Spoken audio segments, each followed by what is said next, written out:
नमस्कार प्यारे दोस्तों, आप सभी का स्वागत है इस प्यारी सी वीडियो में। और आज के इस वीडियो में हम सभी पढ़ने वाले हैं लोथल के बारे में। जैसा कि हमारा सिंधु घाटी सभ्यता चल रहा था, उसका पहला नगर हड़प्पा था, उसके बारे में हमने पढ़ लिया। मोहनजोदड़ो के बारे में, चौहुदड़ो के बारे में पढ़ लिया। और जो चौथा सबसे महत्वपूर्ण नगर है लोथल, उसके बारे में हम पढ़ने वाले हैं। और आज दिवाली के अवसर पर मैं रात में बना रहा हूँ वीडियो, तो थोड़ा हो सकता है आपको गोले पटाखे की आवाज आए। तो चलिए, अगर हम बात करें कि लोथल की खोज कब हुई प्यारे साथी, तो जो लोथल नगर है इसकी खोज सन 1957 में हुई थी। और इसकी खोज किसने की थी? तो रंगनाथ राव ने की थी। तो आप लिख सकते हैं कि लोथल यानी कि इसकी खोज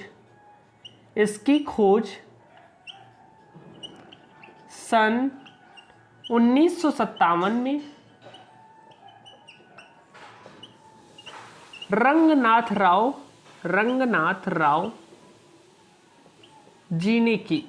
प्यारे साथी, परीक्षा में प्रश्न पूछा जाता है कि लोथल के खोजकर्ता कौन है, तो वो है प्यारे साथी आपके रंगनाथ राव। इन्होंने कब खोजा था? तो 1957 में इसका उत्खनन किया था। अगर हम बात करें कि लोथल कहाँ स्थित है, तो प्यारे साथी ये आपका लोथल है गुजरात में अहमदाबाद जिले में स्थित है। और वो भी किस नदी के तट पर? भोगवा नदी के तट पर स्थित है। परीक्षा में पूछा जाता है कि लोथल किस नदी के तट पर स्थित है, तो आपको अगर पता होगा कि भोगवा नदी के तट पर है, तो आप एसएससी जैसे एग्जाम्स में पूछा जाता है तो वहां पर राइट हो जाएगा आपका आंसर। तो अगर हम बात करें कि आखिर ये कहाँ स्थित है, तो आप लिख सकते हैं यह गुजरात प्रांत के, या आप कह सकते हैं गुजरात राज्य के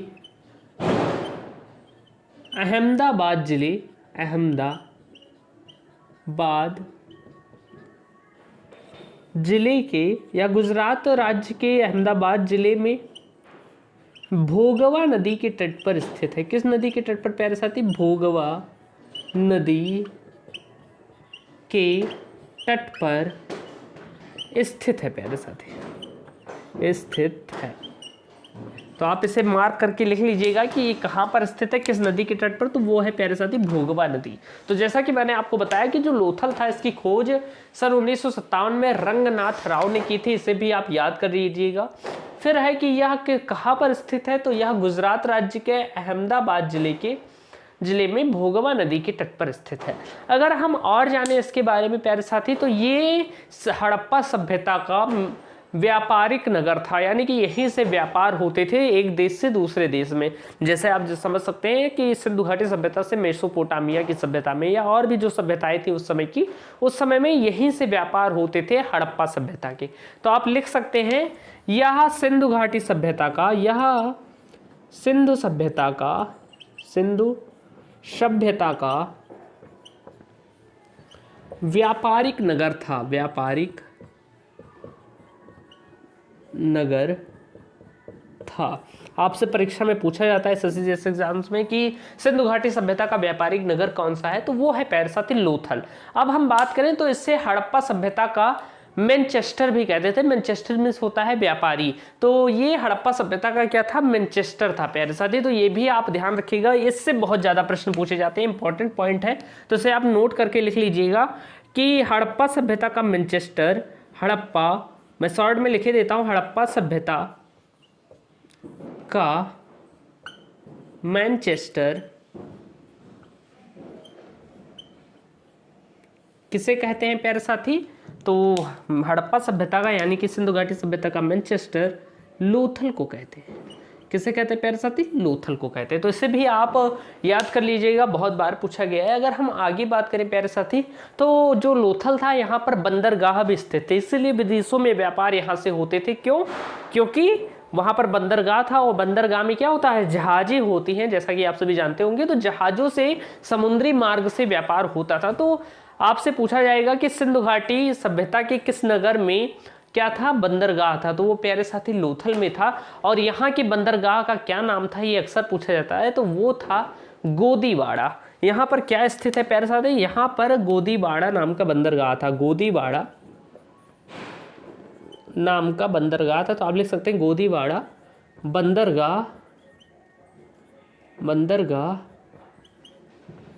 कहाँ पर स्थित है प्यारे साथी? तो वो लोथल में। और यहाँ पर एक बंदरगाह था जिसका नाम था गोदीवाड़ा, जो बहुत बड़ा बंदरगाह था। और ये कहाँ पर स्थित है, ये लोथल में स्थित है प्यारे साथी। तो ये तो हो गई इसकी जानकारी। अब हम बात करते हैं कि आखिर यहाँ से साक्ष्य कौन कौन से प्राप्त हुए, जो बहुत ही इंपॉर्टेंट है प्यारे साथी। अब हम बात करते हैं, तो चलिए देखते हैं। तो अगर हम पहले साक्ष्य की बात करें तो धान तथा बाजरे की खेती की प्रमाण यहाँ से मिले, यानी कि जब खोजकर्ता उत्खननकर्ता ने इसका उत्खनन किया तो वहाँ पर साक्ष्य प्राप्त हुए कि धान तथा बाजरे की खेती यहाँ करी जा रही होगी, यानी उस समय में की जा रही होगी, उसी के साक्ष्य प्राप्त हुए।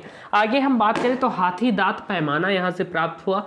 नालियों की उत्कृष्ट व्यवस्था यहाँ पर थी, यानी कि जब इसका उत्खनन किया गया तो यहाँ पर नालियाँ भी मिली, तो वो उनका ड्रेनेज सिस्टम बहुत ही क्या था, एडवांस था। ड्रेनेज सिस्टम यानी कि नालियों की जो वो व्यवस्था थी वो बहुत ही उत्कृष्ट थी, यानी कि ऐसा माना जाता है कि आज इतनी बड़ी बड़ी नालियाँ होती है, पाइप 50-60 साल बाद सड़ जाती है। आप किसी भी नाली में पाइप या ये सब यूज होता है वो सड़ जाती है, 50-100 साल तक नालियाँ नहीं टिकती है, लेकिन इतने साल पुरानी नालियाँ अभी भी मौजूद हैं। तो ये एक आश्चर्य की बात होगी, क्योंकि उस समय की नालियों की जो व्यवस्था थी वो बहुत ही उत्कृष्ट थी।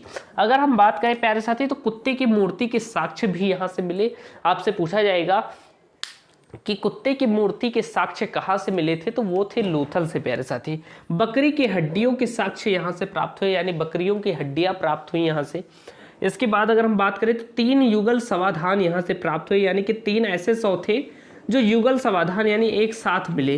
3 युगल समाधान यानी 3 लोगों को एक साथ दफनाया गया था, तो वो 3 युगल समाधान यहाँ से प्राप्त हुए थे। परीक्षा में सबसे इंपॉर्टेंट यही पूछा जाता है कि 3 युगल समाधान कहाँ से प्राप्त हुए थे, तो वो प्राप्त हुए थे प्यारे साथी लोथल से।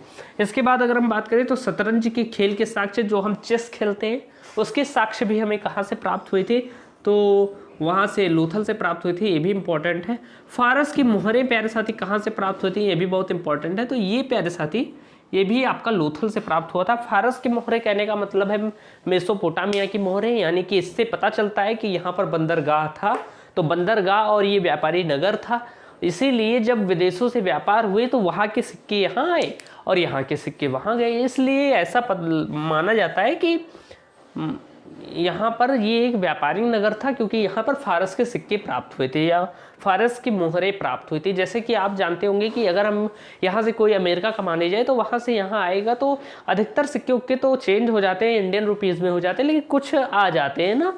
तो ठीक उसी तरीके से यहाँ पर भी कुछ फारस के सिक्के प्राप्त हुए, जिससे ये अनुमान लगाया गया कि क्योंकि यहाँ पर बंदरगाह भी था, इसलिए अनुमान लगाया गया कि ये एक व्यापारिक नगर था और यहाँ पर व्यापार होता रहता था। तो आई होप प्यारे साथी आज की वीडियो आपको पसंद आई होगी। वीडियो पसंद आई हो तो वीडियो को लाइक कीजिएगा। थोड़ा जुकाम था तो थोड़ा हो सकता है आपको दिक्कत हुई हो आवाज़ में। मिलते हैं नेक्स्ट वीडियो में एक नए टॉपिक के साथ, तब तक के लिए धन्यवाद। जय हिंद, वंदे मातरम।